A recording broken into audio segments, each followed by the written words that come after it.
আসসালামু আলাইকুম দর্শক, আপনারা দেখছেন এটা হলো সালাউদ্দিন মোড়ের অবস্থা।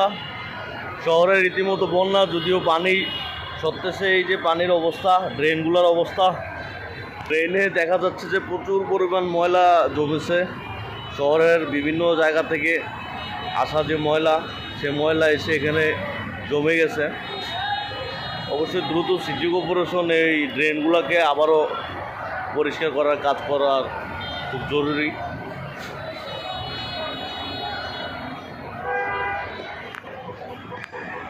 একদম আমরা দেখতে পাচ্ছি যে সদর হাসপাতাল ছাড়িয়ে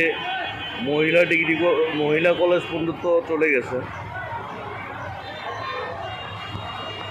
এছাড়াও শহরের নগরীর কান্দিরপাড়, চকবাজার, রাজগঞ্জ সহ বিভিন্ন জায়গায় এই জলবদ্ধতা আসলে সৃষ্টি হয়ে আছে। এছাড়াও পানীয় নিষ্কাশন হচ্ছে ধীরে ধীরে, তবে যে পরিমাণ ধারণ ক্ষমতা তার চাইতে অতিরিক্ত পানি হওয়াতে এই পানি এই উচ্চচাপ সৃষ্টি হওয়ার কারণে এই পানির জলবদ্ধতা তৈরি হয়েছে।